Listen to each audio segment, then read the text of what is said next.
Hey, so in today's video, I'm going to walk you through a super easy email copywriting tutorial that will help you get to the point of writing better emails for your client.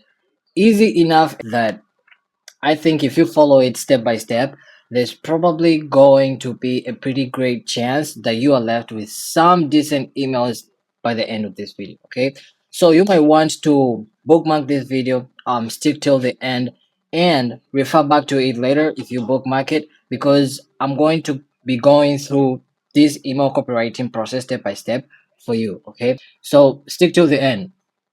Now, okay, so the first step for writing amazing sales emails is called discovery and information gathering.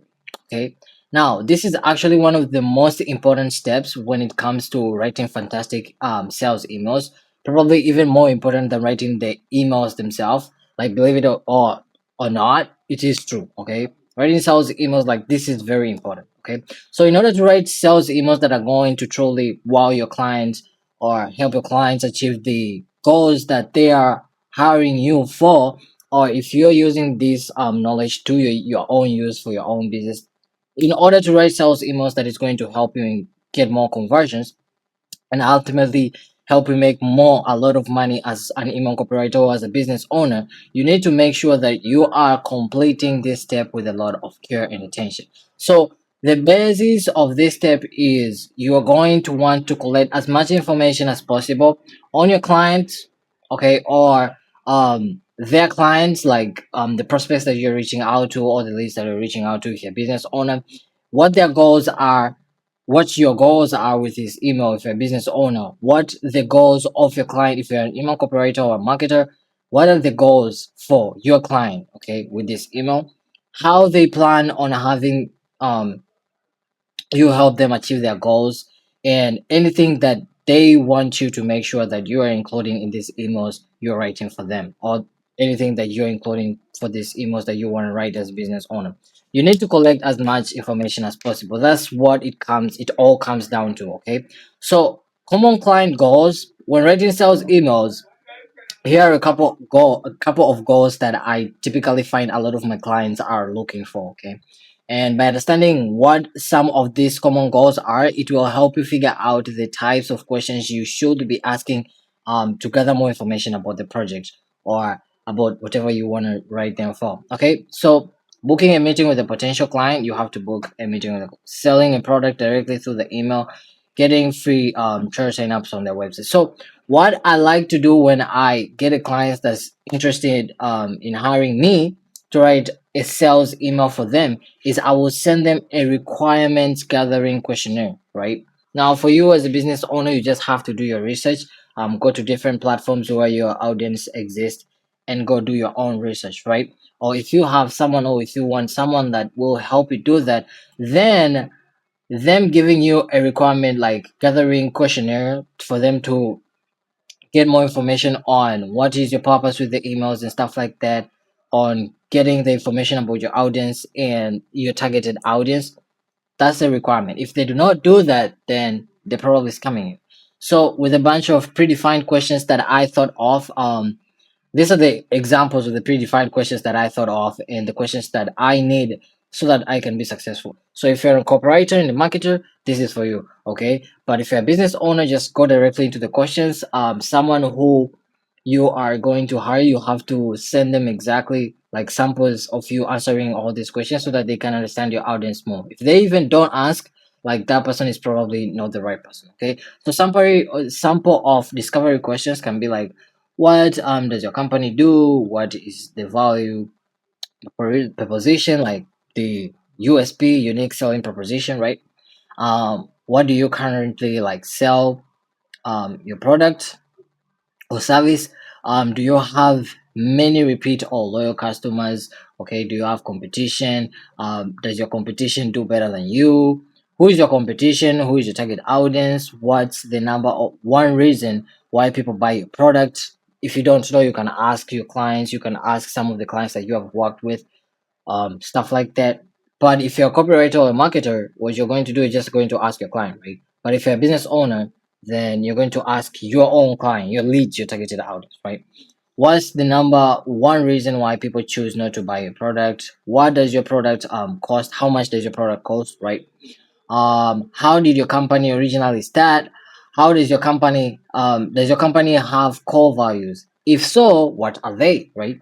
So questions just like this: what's the goal with your email marketing, your emails that you will be writing, or what's the aim of the marketing in general? Okay, so that's a pretty big list of requirements gathering questions that you can use for inspiration for your orders, right? But basically, pick the questions or create questions that you feel will give you the information you need to be confident that you can start writing a project with a high level of confidence that you are going to deliver something great, right? So if you're a business owner, you can ask yourself all these questions, or you can send it to someone. If you're doing all it on your own, you want to learn email copywriting so that you can do it on your own, you're just starting out, then you can answer all these questions, right? And then this will help you write the best copy, right? So we're gonna use it later on.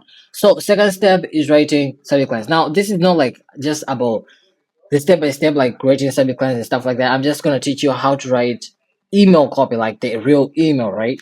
How is it going to be? Okay, so step two in writing great sales emails, okay, using the best copy is writing great subject lines. Okay, now how do you nail down the subject line using the copy and stuff like that? Naturally, subject lines are incredibly important part of writing a solid sales email because they are what entices people to click when an email hits the inbox. So, for example, if something hits your inbox, like an email hits your inbox for the first time, the subject line is what is going to get you interested in reading it, right? So when writing a sales email, I always make writing a strong subject line a top priority for me. So to keep things as easy as possible for you, I'm going to list the three simple rules you should make sure to follow when writing an awesome subject line, including the copywriting and stuff like that. Like your copy should be good in your subject line, okay? What you should deliver and stuff like that. So the three rules for great subject line. Number one rule is avoid anything that sounds like spam. Okay, so writing a subject line that is all caps, that looks spammy, right? So don't do that. Okay, a bunch of exclamation points, it looks pretty spammy too. Okay, so don't do that. Now, and what I mean here, most of the time, like subject lines do not require like copy, right? Like copy, I don't know, you can do this and that and that and that. No, you can just be a little bit more clear and show them what you can provide for them, like what they should expect, like give them a clear promise what they should expect in the email, right? So language that uses a bunch of emojis, things that say free buy now in big letters, also they look pretty spammy. Using emoji, you can use emojis right now, like I've seen some marketers use emojis. Like Alex Moses sometimes uses emojis, but not all the time, right? Also, you cannot use words like free buy now with big letters, right? It just looks spammy overall, okay? And it just um raises the sales get up. So it's like people don't want to be sold to. If you understand what sales is and email marketing and stuff like that, people do not really want to be sold to, so they hate that. Okay, it just gives them like spammy and stuff like that. So I would avoid any of these types of things, right? Rule number two is keep it short. Okay, I usually aim for 8 to 9 words in the subject line. Okay, that works really well for me. Like the subject line does not need a lot of copy, just needs clarity and concise. Okay, you to be more clear. Okay, rule number three is try to make it a question, right? I mean, subject line do not have to be a question, but if you try to make it a question most of the time, it helps and that gets more engagement than any other subject line. I've seen it happening. Um, but yeah, okay. Questions in subject lines I feel like are pretty awesome. For me, okay? It's my opinion. I feel like they you can even test it out, okay? I feel like they bring out more curiosity that people who see the question kind of want to open the email to see what it's related to. Okay. And also if I feel like people are pretty like compelled to responding to questions more than like statements and stuff like that. So they might click through the email because they saw the question, you know, with the intention of responding to it, or like they want to know what exactly you mean by the question, right? Which is great. They will open your emails and stuff like that. So in the subject line, which is the second part, the only thing that you have to do here is be clear. Okay, give them a clear promise. make it more easy, like make it sound easy, make it sound maybe new and interesting. You can also provide them a clear benefit, right? It also helps, right?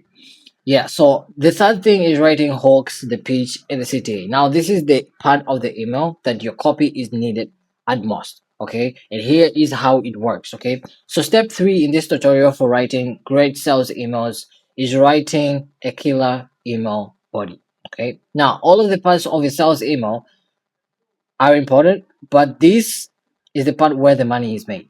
Okay, the body of the email is the part where the money is made. So when someone clicks on your subject line, boom, now they're in the email.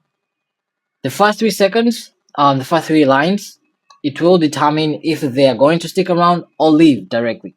Okay, so this is where you typically hook the reader and keep them engaged until they get to your call to action to do whatever it wants them to do. Okay, after reading the email. So when it comes to this part of the tutorial as well, I'm going to try to keep things as simple as possible, like breaking down everything to the simplest form, okay?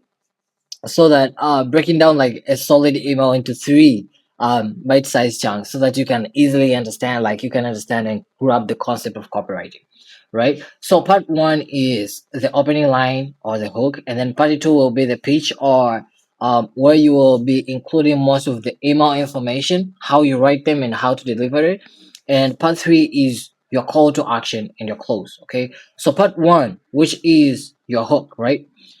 Starting with your starting line or your hook, I find it usually works really, really well if you have it relate to the question you used in the email subject line. Now, we say like, for example, if we were using a question subject line, it will relate more if you just refer it back to that.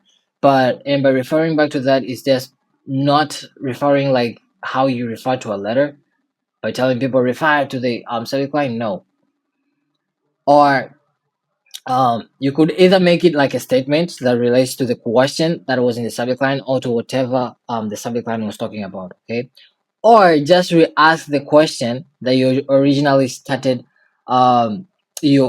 asked in the subject line in a little bit of a different way, like expand on it or something like that, right? It shouldn't just be a question, it can be anything, right? There's different ways of writing a subject line. If you go down to my videos, you'll see that I've already talked about that. You can just go check it out on my channel. But yeah, you can also subscribe and get more, right? I might even remove a video of that. So yeah, part two is the pitch. Okay, so the next part of your email body is the part where I say like you did be including your pitch or most of the information. Now, this is the part where you want to tie the value proposition, your unique selling proposition, to something that the person reading this email is likely to care about. Now, if you remember, back to step one of this tutorial, okay, where I listed all those requirements, gathering questions. Writing this part of your email is where those answers will come in handy, and it will help you write better copy. Now, copy is all about like relating more to your clients, okay, being more clear and being more short and direct uh to the point, right? That's like the easiest way to write the high a high converting copy, right? So in a lot of cases, if you ask your client to provide you with their value, their unique selling proposition in your requirement, that will slot in here really nicely. Okay, or if you use the required questions that I sent you, the required questions to answer, if you answer all the required questions that I showed you, okay, they will come really in handy, like really helpful in this part. Okay, so one thing you always want to make sure, okay, though, is when writing in a unique value, in a unique selling proposition in the body of an email, try to think about the target prospects, the people that this email is targeting, and adapt the value proposition to fit well with what they might be looking for. Okay, so that's it in the pitch. You just have to do that. You have to relate it to make sure that they see that you understand them, if you know what I mean. Okay. And part three is the call to action. Now I'm going to show you exactly how the copy goes, right?